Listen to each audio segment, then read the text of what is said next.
Why do people of color vote for the Democratic Party? Let's delve into the intricate tapestry of American politics, woven by the dynamic interplay between the Republican and Democratic parties.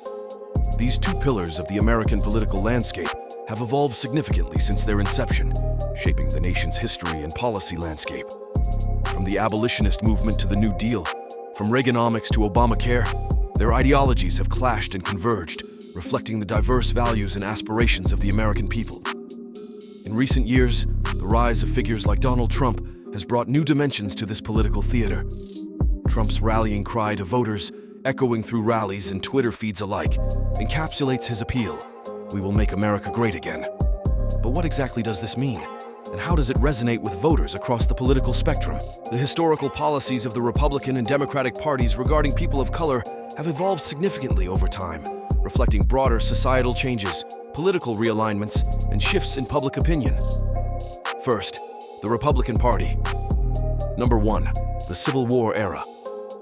The Republican Party was founded in the 1850s as an anti-slavery party, and its first president, Abraham Lincoln, issued the Emancipation Proclamation in 1863, which declared slaves in Confederate states to be free. Number 2.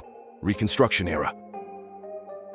During Reconstruction, 1865-1877, Republicans championed civil rights for newly freed slaves and enacted laws such as the Civil Rights Act of 1866 and the Reconstruction Amendments, 13th, 14th, and 15th Amendments, to grant citizenship, equal protection under the law, and voting rights to African Americans. Number 3. Early 20th century.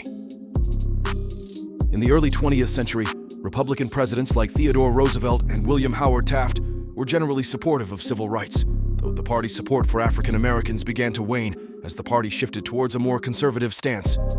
Number 4. Civil rights movement. During the 1950s and 1960s, many Republicans, particularly in the northern states, supported civil rights legislation. Republican President Dwight D. Eisenhower signed the Civil Rights Act of 1957 and sent federal troops to enforce desegregation in Little Rock, Arkansas.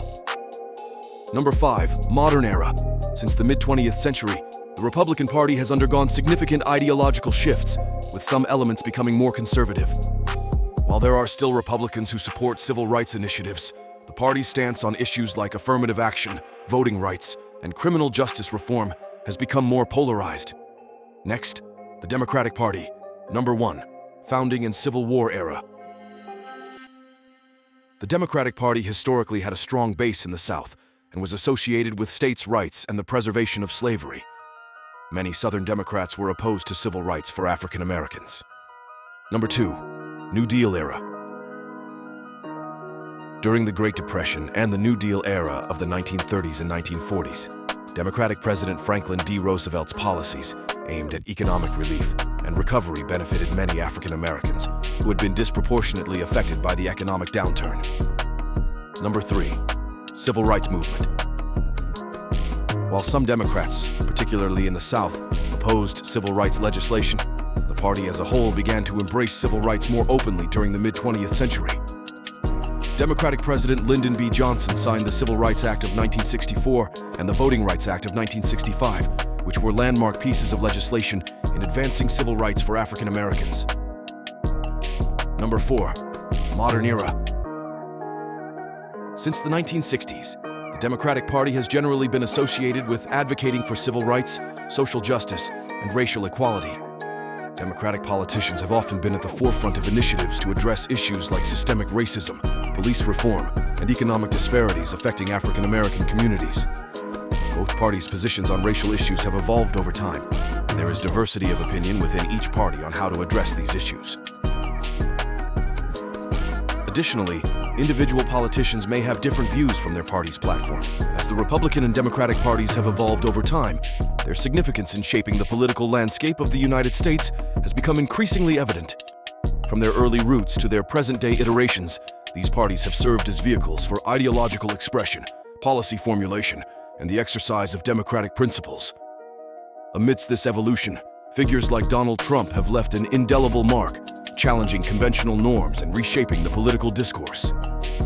Trump's rallying cry of "Make America Great Again" resonated with many, tapping into sentiments of dissatisfaction and promising a return to perceived greatness.